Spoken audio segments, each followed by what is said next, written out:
We saw Lamar Jackson lose last night in the AFC Divisional Playoff game to the Buffalo Bills. I know he committed a turnover, threw a bad interception. I know he also committed a foolhardy turnover and losing the ball that was ultimately scooped up by Von Miller and returned a few yards before Buffalo scored those 7 points. But I can't put the weight of the loss to the Buffalo Bills on Lamar Jackson. Mark Andrews is one of the most reliable tight ends in all of football. He got stripped of the ball in the middle of the field while they were driving by Terrell Bernard. I saw Todd Monken again, knowing that the Ravens were running the football effectively, still refusing to run it as much as he should. First game, they blew out Buffalo 35-10 during the regular season. They accumulated 271 yards rushing. Last night, it was 176. Not bad at all, but you still could have ran the ball more. Then I saw Lamar Jackson drive the Baltimore Ravens down the field. 88 yards in crunch time with the game on the line, having to have it. 27-19 was the deficit. You needed a touchdown and a 2-point conversion. Lamar Jackson got you that touchdown. And then he threw the 2-point conversion right into the hands of Mark Andrews, who dropped it. Lamar Jackson was not perfect. They got to stop turning the football over. Those turnovers don't happen, they probably win this game. But it was still theirs to win. And Mark Andrews messed up not once but twice. Can't take that away from Lamar Jackson. Last sports subject is Jayden Daniels for the Washington Commanders. Ladies and gentlemen, this brother's the truth. Now, I know that the Detroit Lions had a bunch of dudes on the injured reserve, on the injured list, rather, on the defensive side of the ball. I don't give a damn. Jayden Daniels is that dude. Now, he's got the biggest challenge of his life going up against the Philadelphia Eagles this weekend in Philadelphia in the NFC Championship game for the right to go to the Super Bowl. I get that part. But I will remind all of y'all that Jayden Daniels has played in 2 playoff games as a rookie in his career. He's accumulated over 650 yards, 6 touchdowns, 3 interceptions, completing 70% of his passes, 65% of his passes, I'm sorry. The brother's the real deal. No panic in him. And Washington knows what they have on his hands. He's better than RG3 was, and RG3 was fantastic before Haloti Ngata nearly had his leg amputated with that vicious hit. Even before then, as great as RG3 looked, he didn't look like this. Jayden Daniels is the truth and a half. And if he beats Philadelphia with Vic Fangio's defense coming at him, and he finds a way to pull this off, I think Jayden Daniels might win the Super Bowl. I think Jayden Daniels might be Patrick Mahomes or Josh Allen. I don't know that yet, but I think he could. I just want to say that. Sunday on tap in the NFL. Oh, it's you again. NFC East rivals going toe-to-toe in a trilogy fight from Philadelphia. Saquon Barkley and the Eagles beat the Commanders at home in Week 11. Then Washington got revenge at their place in Week 16 when rookie Jayden Daniels tossed 5 touchdowns to snap Philly's 10-game winning streak. Here's Eagles head coach Nick Sirianni on the rubber match with Washington. You know, a game where you're playing someone for the 3rd time, of course, you look at the things that you've done against them, what they've done against you, what's successful, you know, all those different things. So that's definitely part of our process anytime we play a team year to year, or multiple times in a year. He's able to win different ways. He can win with his arm.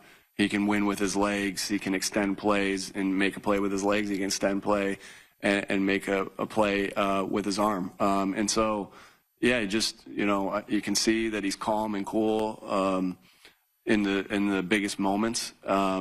And, yeah, you got a lot of respect for how he's playing. He's obviously had a great year. It's a blessing to make it this far in the season. This counts a lot of. I know teams want to be in this position, so it's a blessing. Can't really take it for granted, but you also just got to be in the moment and take it one day at a time. That's a very good team that we're going to face for a 3rd time again. So they got a lot of good players. Obviously, we know them; they know us. So it's going to be a fun matchup going up against them on Sunday. Jayden Daniels and the Commanders currently on a 7-game winning streak and looking to pull off another upset. Meantime, Eagles quarterback Jalen Hurts was limited at practice on Wednesday, which was a walkthrough. Suffered a knee injury during Sunday's win against the Rams, but was able to finish the game. Now, this game marks the 5th conference championship game between NFC East teams in the division's history. In each of the prior 4 meetings, the home team has gone on to win. The Bills and Chiefs clashing in the AFC Championship. Patrick Mahomes and Josh Allen meeting for the 9th time. The last time they played, Week 11 of the regular season, Buffalo beat Kansas City in Western New York. Now, Mahomes and the Chiefs looking to avenge that at home as KC chases a three-peat. Allen and the Bills looking to finally beat the Chiefs in the playoffs. Obviously, Patrick is one of the greatest to ever play the game. And they're one of the greatest teams to ever be assembled, going for a three-peat, and that's what everybody wants to be in this league, is to have the sustained success that they've had. But again, they play great situational football. They understand when it's time to go and when it's time to kind of fend off someone. So, again, that's what we're aiming to be. You just have to know you're going to have to play your best football. I've played against Josh enough times to know that he's going to come out there and play great football, especially in those big moments. And so, for me, I have to play my best football whenever I get the opportunity to, and try to put our team in the best position to succeed. And if that's limiting turnover, if that's changing the field position, whatever that is, you have to find a way that day to win. And when you go up against a great quarterback, it takes your best as well. He's just one of those players like you. It's kind of like, Kobe. Like, he's going to score his shots. He's going to score his points. No matter if you have 2 guys on him, 1 guy on him, no matter if you're playing man zone, if you're rushing him, like, he's going to make plays. We just got to make a few plays, more than him. Patrick Mahomes is 3-0 against Josh Allen in the playoffs. First met the 2020 AFC Championship game, then the 2021 divisional game, the 13 seconds left game, when Mahomes drove his team down the field. KC tied it with a field goal, won the coin toss, won on the first possession of overtime. NFL changed the overtime rules after that game. Yeah, the drama. Chiefs and Bills met last postseason. Tyler Bass had a chance to tie it, but unfortunately wide. And the Commanders, who are led by Jayden Daniels, I wonder how much what he's done his rookie season reminds you of what Ben Roethlisberger did for your team when he won 13 straight games as a rookie starter back in 2004. Yeah, it's been pretty amazing, I think, Chris, when you look at really what he's done. I think when you think about what Jayden's done, they've asked him to do a lot as well. I think we kind of eased Ben into that, and Ben certainly took the reins by near the end of that season. But early on, we kind of going into it from very methodical, practical evolution of him doing more and more as he became more comfortable. But I think what Jayden Daniels has done is just mature beyond his years. There's nothing that's too big for him. The stage is not too big for him. He's got a great surrounding group. I think Adam Peters gets a lot of credit for what he did in terms of the people he brought into that team.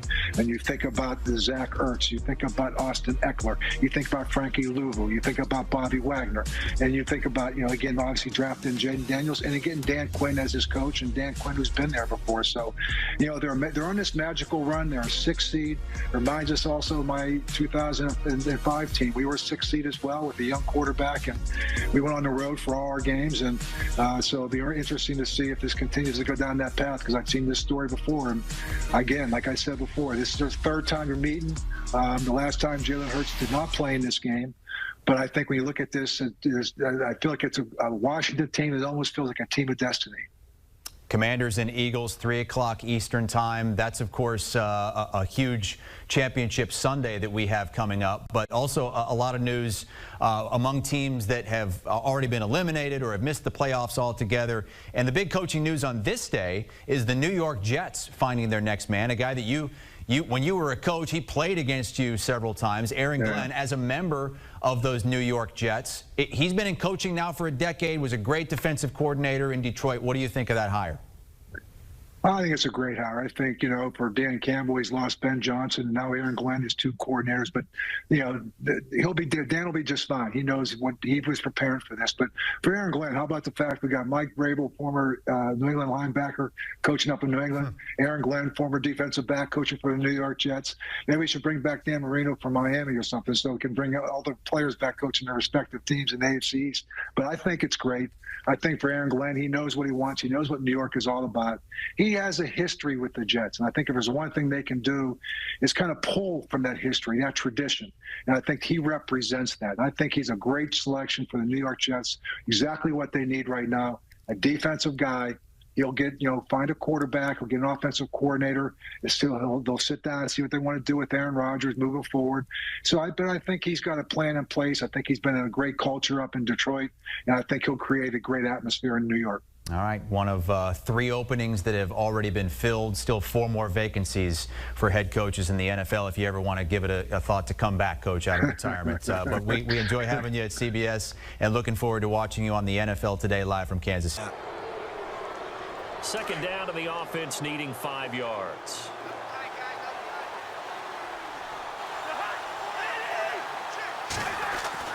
Cousins. His throw incomplete.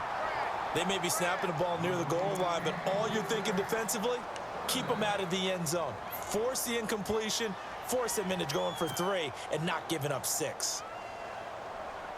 And they need 5 yards on third down here to keep this opening drive of OT alive.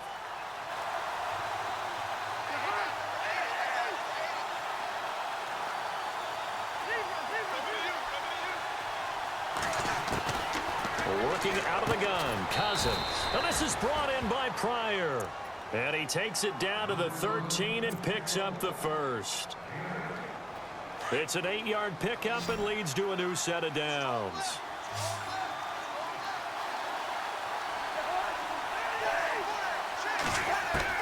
From the red zone now, Cousins.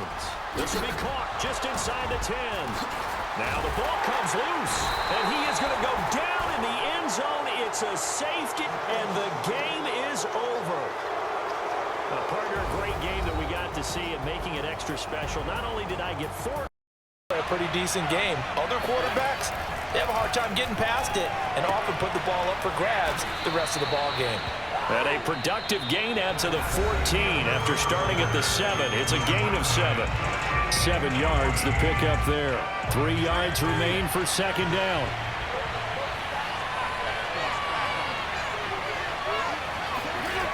Fitzpatrick now. Slings this deep from McLaurin. It got his man complete. And all the way down to the 24-yard line.